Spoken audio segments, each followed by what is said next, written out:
예수님, 오늘은 부활 제4주일이면서 성소주일입니다. 성부와 성자와 성령의 이름으로 아멘. 성소주일은 이제 착한 목자이신 예수 그리스도와 같은 성소자들이, 사제들이 또 많이 나올 수 있도록 함께 기도하는 것인데, 이것이 예수님의 죽음과 부활이 과 무슨 관련이 있는지 우리가 함께 생각해 봤으면 좋겠습니다. 오늘 복음 말씀을 먼저 보도록 하겠습니다. 요한이 전한 거룩한 복음이고요. 그때 예수님께서 말씀하셨다. 내 양들은 내 목소리를 알아듣는다. 나는 그들을 알고 그들은 나를 따른다. 그 양들은 목자의 목소리를 알아듣죠. 목자의 목소리를 알아듣지 못하면은 이제 죽게 되죠. 이리 와라 그랬는데 늑대한테 가면 죽잖아요. 또 뭐 시장에서 엄마가 떠드는 중에서 밥 먹어라 이렇게 하는 그 소리, 막 정신없이 놀다가 보면은 이제 안 들릴 수도 있는데, 배가 고파서 언제쯤 엄마가 나를 밥 먹어라 이렇게 불러주는지 기다리고 있다면은 그 많은 사람들의 시끌벅적한 그 상황 속에서도 엄마의 목소리를 듣지 못할 수가 없죠. 그래서 우리가 예수님으로부터 어떤 사랑과 가르침을 에 대한 그런 목마름이 있다면 이제 그분의 목소리를 못 알아들을 수가 없는 거죠. 세상에 많은 신들이 있지만 유일하게 당시 신이 세상에 오셔서 마치 부모가 자식을 위해서 그러는 것처럼 당신 자신을 생명의 빵으로 내어주신 하느님은 예수 그리스도밖에 없기 때문에 우리가 알아들을 마음만 있으면은 당연히 예수님께로 올 수가 있는 거죠. 나는 그들에게 영원한 생명을 준다. 그리하여 그들은 영원토록 멸망하지 않을 것이고 또 아무도 그들을 내 손에서 빼앗아가지 못할 것이다. 이 영원한 생명을 준다. 영원한 생명. 생명, 성경에서 생명 그럼 뭘 생각하시면 돼요? 피를 생각하시면 돼요. 살과 피. 그래서 이 피를 우리에게 주시기 위해 십자가에서 돌아가신 거죠. 우리 성체에 이렇게 영하는데, 그렇게 생명을 주기 때문에 양들은 엄마의 목소리를 자녀들이 알아듣는 것처럼 그렇게 알아들을 수밖에 없는데, 아무도 그들을 내 손에서 빼앗아가지 못할 것이다. 이렇게 말씀을 하셔요. 이게 어떤 의미인지를 알아야 우리가 나중에 우리 자녀들이나 혹은 뭐 우리에게 맡겨진 사람들을 잃지 않을 것인데, 우리가 어떻게 우리에게 맡겨진 뭐 자녀들도 될 수 있고 배우자도 될 수 있고 내 친구들도 될 수 있고 이제 그런 사람들을 어떻게 잃지 않을 수 있을까? 그 이유는 그들을 나에게 주신 내 아버지께서는 누구보다도 위대하시어 아무도 그들을 내 아버지의 손에서 빼앗아갈 수 없다. 나와 아버지는 하나다. 나와 아버지가 하나인데 그분은 뭐 세상에서 제일 위대한 분이세요. 그렇기 때문에 나는 양을 잃지 않는다. 이게 도대체 무슨 소린가? 일단은 예수님께서 구원에 이르는 방법을 우리에게 알려주신 거죠. 구원에 이르는 방법은 양떼를 몰고 가야 돼요. 그래서 아버지께 당신이 나에게 맡겨준 양떼를 한 마리도 잃지 않았습니다. 라고 이렇게 말씀을 드려야 하는 거죠. 왜 그러냐면 양떼를 안 데리고 가면 내가 너한테 맡겨준 양떼는 다 어쨌니? 뭐 그러면 이제 곤란한 거죠. 이것은 그분이 무언가를 우리에게 필요해서가 아니라, 자녀는 부모가 있는 그대로 받아들이지 어떻게 지옥에 보낼 수 있냐 뭐 이런 식으로 얘기를 하는데, 그분께 다가가지를 못하는 거예요. 왜냐하면 내가 그분께 합당하지 않다고 내 스스로 판단하기 때문에 그렇죠. 제가 어렸을 때 그 성당에서 천연성체 교리하고 할 때 성탄 때 선물로 준 거 중에 뭐 과자 좀 부스러기 있고 망에다가, 저희는 가게가 없었고 그렇게 귤이나 이런 거는 좀 먹어본 것 같은데 사과를 살 돈은 별로 없었나 봐요. 그런데 예, 정말 태어나서 처음으로 이렇게 큰 사과를 받았어요. 그래서 이 사과를 어머니 아버지에게 주면은 어머니 아버지가 너무 좋아하겠다. 그래서 이렇게 호호 불면서 걸어서 1시간 걸렸어요. 성당 가는데. 그러면서 그걸 안 먹고 사실 뭐 사과가 무슨 맛인지 잘 모르겠고 그래가지고 이제 어머니 아버지를 갖다 드렸는데 그냥 너무 기뻐하시던 모습이 생각이 났어요. 그것이 내가 그분들을 위해서 가져간 걸까요? 아니면은 내가 이 집에 살 수 있는 자격을 내 스스로 증명하기 위해서 그런 걸까요?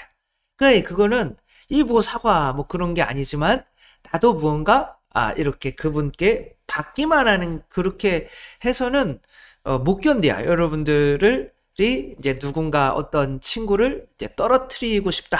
그럼 계속 주면 돼요. 받진 않고, 넌 필요 없어. 내가 계속 사줄게. 그럼 그 사람 부담스러워서 너희 더 이상 못 만나겠다. 이렇게 되는 거거든요. 기브 앤 테이크가 있어야 되는 거죠. 우리 안에 뭐가 있으니까. 양심이라고 하는 시스템이 있는데, 그 양심은 정의예요. 정의. 내가 부모로부터 받았으면 나도 뭔가 줘야 되기 때문에 부모가 원하는 게 뭘까? 이제 뭐 두 발로 걷는 거구나, 말하는 거구나. 그래서 옹알이도 하고 걸음마도 해서 이렇게 부모가 준 은혜에 보답하면서 이제 성인으로 성장해 나가는 거죠. 그렇기 때문에 그분이 우리에게 모든 것을 내어주셨는데 나는 그분께 아무것도 가져가는 것이 없다라고 하면 그분 앞에 나설 수가 없어요. 그 이야기가 제가 자주 말씀드리는 야곱과 에사우인 거예요. 여기서 에사우를 뭐 나쁜 사람이나 이런 것처럼 여기면 이 성경 해석이 전혀 안 돼요. 그러니까 야곱은 지금 에사우의 땅에 오기 위해서 내가 당신의 은총을 대신 빼앗아서 예수님이 우리에게 은총을 주시는 거잖아요. 살과 피. 그 생명을 내가 받아서 그 생명에 합당하게 살았음을 그분에게 증명해내야 돼요. 당신만큼은 못 살았겠지만 그래도 당신이 나에게 준 은혜에 대해서 이만큼은 했습니다. 라고 내가 낳은 자녀들, 내가 이 세상에서 노력해서 얻은 어떤 영혼들을, 양떼를 이렇게 몰고 가야만 한단 말이에요. 그래도 두려워서 밤새도록 천사와 씨름을 하면서 나는 어떻게 합당하지 못한데 그러며 정말 절로 7번은 기어갔다는 거죠. 그러면서 제발 당신 땅에 살게 해주십시오. 아유 이런 거 필요 없어. 내가 너 사랑하는 거 알잖아. 그리고 내 땅에 와서 살아. 이제 에사우가 그렇게 얘기를 하죠. 이제 내 안에 있는 이 양심이라는 시스템을 우리가 이제 아무것도 가져가지 못한다면 감히 나를 위해서 십자가 못 박혀 돌아가신 그분 앞에 나설 수가 없어요. 그렇기 때문에 우리는 영혼을 나에게 맡겨진 이제 양떼들이 있단 말이에요. 그러니까 누구나 자기에게 맡겨진 양떼가 있어요. 사제들만 양떼가 있는 것이 아니라 누구나 나에게 맡겨진 양떼가 있는 거예요. 특별히 누구겠어요? 자녀. 혹은 이제 배우자가 한 분이 안 믿으셨으면 배우자도 나에게 맡겨진 양떼가 될 수도 있고, 뭐 오늘 저는 뭐 대학 친구들, 일반 대학 다닐 때 친구들을 만나는데 그 친구들도 양떼일 수 있는 거예요. 근데 거기에 이 양떼들을 어떻게 한 마리도 잃지 않고 가느냐, 그것을 예수님께서 우리에게 알려주신 거죠. 그 이제 5명, 짐 엘리엇과 그 5명이 그 에콰도르인가요? 남미에 이제 가서 그거 선교를 하려고 하다가 이들에게 이제 5명이 다 살해당했죠. 근데 이제 이들이 살해당하고 나서 이들을 다시 찾아간 사람들이 이제 그 가족들의 부인들, 자녀들. 그러니까 아니 자기의 남편을 죽인 이 사람들에게 왜 굳이 딴 데 가도 되잖아요. 저기 가면 또 죽을 수 있어. 그럴 수도 있잖아요. 근데 딴 데 가도 되는데 왜 굳이 이들에게 다시 찾아갔을까요? 이들이 다른 사람들보다 더 특별한 이유가 있을까요? 왜냐하면 내 남편의 피가 어디에 뿌려진 거야? 이 사람들한테 뿌려져 있는 거죠. 그러니까 내 남편이 이 사람들의 생명을 바쳤기 때문에 이들만 보이는 것이 아니라 내 남편의 피가 묻은 이 사람들이 보이는 거죠. 이렇게까지 희생했는데 우리가 그 희생을 헛되게 해서는 되겠는가? 내가 사랑하는 남편의 피가 뿌려진 이곳에 열매를 맺게 해야겠다. 그리고 또 목숨 바쳐서 가게 된 거죠. 이게 구약에 모세가 계약을 맺을 때 이제 예수님을 상징하는 거죠. 모세는 사제고 그 소의 피를 누구에게 뿌렸냐면 이 사람들한테 막 뿌렸어요. 피를 완전히 막 피바다 난장판이겠죠, 그렇죠? 피를 막 뿌리면. 근데 그 예수님의 피가 왜 뿌려져야 될까? 그것은 예수님을 보내신 하느님 아버지로부터 특별한 것이 되게 만들기 위해서 그런 거예요. 그러니까 이 아버지께서는 누구보다도 위대하시다. 근데 나는 너희를 위해서 피를 흘릴 거야. 그래서 너희들에게 이렇게 내 피를 뿌려줄 거야. 이렇게. 그러면 너희들에게 내 피가 묻었는데 아버지께서 내 피가 묻은 양떼를 딸은 누가 와서 이리떼가 와서 그것을 빼앗아 가게 만들겠느냐. 물론 뭐 가룟 유다나 본인이 원하지 않아서 나가면 할 수 없는 건데 뭐 이렇게 원하지도 않는데 그 양떼가 잃어버릴 수는 없다. 그러니까 마찬가지예요. 저도 뭐 이 사순 때나 뭐 대림 때 이제 가정 방문 뭐 그 냉담자도 뭐 이렇게 찾아가고 근데 냉담자 찾아가서 이렇게 이제 회개라기보다는 다시 나오신 분들이 있는데 계속 그렇게 나가시면서 저한테 얼굴을 이렇게 보이시면서 나 왔어요 막 이러는 것처럼. 근데 그런 분들은 그래도 다른 사람들보다 다시 냉담하는 게 쉽지 않아요. 왜? 사제가 거기까지 찾아가는 피 흘림이 있었으니까. 그러니까 그것에 대해서 하느님께서는 그들을 더 소중하게 내 아들의 피가 묻어있는 저들을 하느님께서 가만히 잃게 놔두시지는 않는다는 거죠. 그러니까 이제 이 교회가 하느님 아버지라고 생각하면 예수님이 이게 종이는 우리인 거죠. 예수님이 우리를 위해 살과 피를 내어주셨어요. 그러니까 우리 안에 저 살과 피가 들어가 있어요.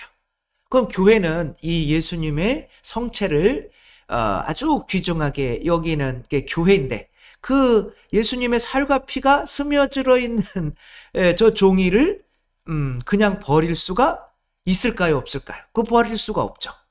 그게 우리가 꽤 귀중하게 생각하는 그거니까. 그래서 이것을 우리 교회 내에서 가장 그래도 거룩한 장소라고 여겨지는 이제 감실에다가 모셔 넣는 거죠. 왜? 소중하니까. 이 종이 조각 아무것도 아니지만 그 안에 가장 사랑하는 누군가가 들어가 있는 거죠. 그러니까 아버지는 자식을 왜 사랑할까요? 자기의 사랑하는 아내를 그렇게 속을 이렇게 제대로 임신 기간 동안에 먹지도 뭐 마시지도 못하고 힘들게 만들었는데, 그리고 그 사랑하는 아내가 피를 그냥 그렇게 흘리면서 자기를 낳고 또 심지어 아내의 살과 피까지 저까지 빨아먹는데, 그게 남편이 이 자식을 사랑하게 되는 이유는 아내를 사랑하기 때문에 그런 거죠. 내 아내의 살과 피가 이 안에 들어가 있으니까, 귀중하니까. 내 아내의 살과 피가 들어가 있는 이 자녀는 아내를 사랑한다면 이 남편은 결단코 이 자녀를 잃어버리지 않으려고 하는 거죠.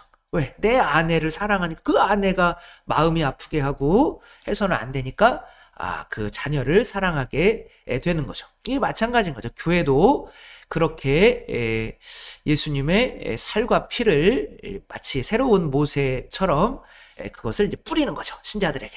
말씀의 전례. 말씀으로도 뿌리고, 말씀 준비하는 거 정말 피 흘리는 거잖아요. 그렇죠? 뭐 이렇게 단순하게 뭐 제가 강론 준비를 아주 뭐 그렇게 열심히 하는 건 아닐 수 있어도 이 안에 그래도 뭔가 피가 들어가 있단 말이에요. 그 안에 이제 예수님의 어떤 말씀이니까 예수님의 피도 들어가 있고 저의 피도 들어가 있고, 그렇게 되면 신자들이 그리고 성체, 그렇게 되면 예수님께서 이제 뭐 저를 사랑하신다면 저의 피도 들어있는 신자들을 쉽게 냉담하게 하거나 잃게 만드실 수가 있을까? 웬만하면 더 이렇게 모이게 해 주시겠죠. 그래서 사제가 얼마나 많은 피를 흘리느냐에 따라서 이제 신자들이 냉담을 많이 하느냐 적게 하느냐가 이제 결정이 되는 거죠. 뭐 지금 우리 가톨릭이 이제 양이라고 치면 10명이 세례를 받으면 한 명만 이제 주일미사에 꼬박꼬박 나오는 이제 그런 상태가 된 거죠. 왜 9명이 안 나올까요?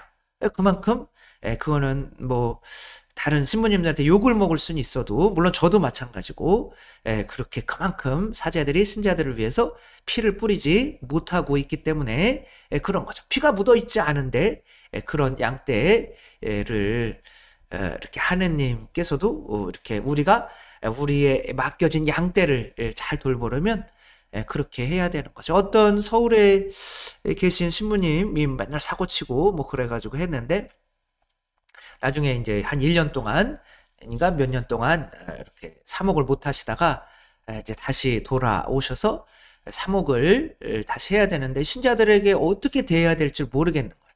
그래서 그냥 성체조배를 3시간씩 했대요. 그랬더니 아무것도 안 했는데도 신자가 2배로 증가를 했다고 하더라고. 그러니까 그만큼 그들을 위해서 기도하는 것도 내 피를 쏟는 거잖아요.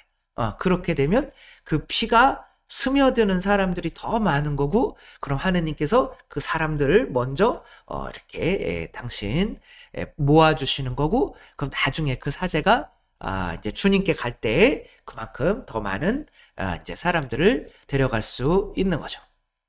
그 성 아우구스티노를 회개시켜서 다른 어떤 마니교라는 이단에 빠져가지고 있던 그를 끝까지 기도로 이렇게 그래서 이 모니카 성녀는 너는 뭐 하고 왔냐? 그러니까 나에게 맡겨진 내 자녀에게 피를 이만큼 쏟아가지고 내 자녀가 위대한 성인이 되었다라는 것을 이렇게 하면 하느님 나라에 본인 스스로 오케이, 내가 들어갈 자격이 요만큼이라도 좀 있겠구나. 그래서 주님께 나아가서 구원에 이르게 되는 거죠. 교회가 이런 모습이어야겠죠. 장발장에게 자기 먹여주고 재워주기까지 했는데 이제 그 은쟁반을 훔쳐갔던 그 장발장, 그래서 잡혀왔는데 은초 때도 준 건데 왜 안 가져갔니? 뭐 이러면서 이렇게 내어주셨다. 이게 피를 뿌리는 거죠. 교회에 또 그런 모습이 그 라우렌시오 성인이 교회에 재산을 다 가져와라. 그럼 목숨만은 살려주겠다. 교회에 있는 재산들을 다 가난한 사람들에게 나누어주고 내가 가진 모든 것은 이 가난한 교회의 재산은 이 가난한 사람들입니다. 그리고 자기는 이제 석쇠에 이렇게 구워진 거죠. 결국에는 내가 가진 것을 이렇게 내어주는 것이 내 피를 뿌리는 거고 그리스도의 가르침을 가르쳐 주는 거죠. 뭐 이런 식으로 우리가 이 교회가 이 세상에 더 많은 피를 뿌릴 수 있을 때 교회도 구원받는 사람이 많아질 것이고 이 세상에서도 구원받는 사람이 많아질 것이죠. 교회가 안 되고 있다면 그것은 양떼를 많이 잃어버리고 있다면 그것은 교회가 아직 피를 제대로 뿌릴 줄을 모르고 그것을 잃어버린 그런 상태. 그러나 예수님께서 당신의 양떼, 이미 양떼를 위해서 피를 이렇게 뿌리시고, 양들은 이제 목소리를 알아요. 알고 또 이 양의 주인인 아버지께서 이 양떼를 한 마리도 잃지 않게 해주세요. 그래서 저는 이 그림을 좋아하는데 이미 앞서가요. 안 따라올 리가 없는 거죠. 그렇게 내가 가고 있으면 이들이 자기들을 위해서 목숨을 내어주는 이 목자를 안 따라갈 수 없는 이런 상태, 이것이 바로 우리 사목의 가장 핵심이 되고 착한 목자의 진짜 모습이고, 내가 뭐 이 세상에서 피를 쏟는다고 뭐 죽으면 죽는 거지만 순교를 매일매일 할 수 있는 거, 조금씩 피를 쏟을 수 있는 거죠. 그렇게 되면 하느님께서 지켜주시는 양들이 많이 생기게 되고 가끔 이렇게 뒤를 돌아보면은 흐뭇하고 나 하느님께 자격이 없지만 그래도 뭔가 자격이 조금은 있을 수 있겠구나. 그분 나라에 들어갈 수 있겠구나. 그런 생각을 가지게 된다는 거. 또 그런 마음으로 일상에 살면 얼마나 또 행복하겠어요. 우리에게 맡겨진 양떼를 우리들이 이제 모기처럼 피를 빨아먹어서는 안 되고 내 피를 쏟는 마음으로 항상 내 주위에 있는 사람들을 주님께로 이끌려고 하는 우리도 다 같은 착한 목자가 되었으면 좋겠습니다. 주님께서 여러분과 함께 전능하신 천주 성부와 성자와 성령께서는 여기 모인 모든 이에게 강복하시어 길이 머물게 하소서. 주님을 찬미합시다. 하느님 감사합니다. 성부와 성자와 성령의 이름으로 아멘. 감사합니다. 사랑합니다.